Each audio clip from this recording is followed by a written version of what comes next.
По иницијативата и поднесените амандмани на ВМРО ДПМН за законот за пратеници, пратеник да има само македонско државјанство, се отвараат низ за прашања и кај експертската јавност.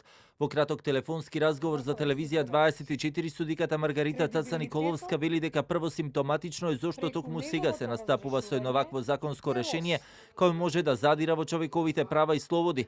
Зошто истото да се однесува само на пратеници, а не и на носители на други јавни функции, како и тоа колку едно вакво законско решение може да биде издржано доколку пак некој го оспори пред Уставен суд.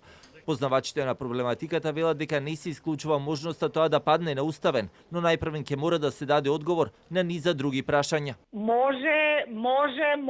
Значи, одговорот на сите овие прашања бара детална анализа и бара анализирање на прашањето за кое што претходно зборував. Која е легитимната цел на носење на ваков закон и за да се оди понатаму во елаборирање на евентуална дискриминација, зашто само на еден дел од јавната власт, зашто има многу прашања за кои што бараат еден одговор, сложено разгледување на овие проблеми и мене ми е многу симптоматично што вакви сериозни прашања во нашата земја на некој начин еве вака ќе се разрешуваат.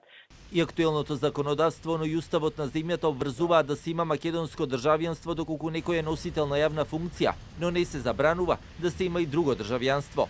Од земјите во Европската унија забрана за други државјанства има само во Бугарија и Литванија. Така според Европскиот универзитетски центар во Фиренца, забрана за кандидирање на националните избори на лица со двојни државјанства има токму во овие две земји. Таму лицата со двојни државјанства може да гласаат на избори, но не може да се кандидираат за членови на националните парламенти.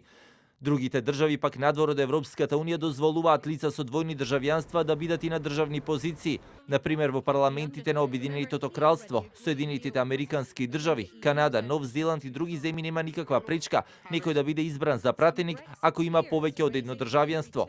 Инаку иницијативата за измени во законот за пратеници ја поднесе опозицијската ВМРО ДПМН, веднаш по објавата на министерот за одбрана на Бугарија Каракачанов, кој пак објави листа на македонски имиња со бугарски пасош. Владеачката СДСМ посочи дека ќе го поддржи ова законско решение, додека пак партиите од албанскиот блок оценуваат дека тоа ќе биде противуставно.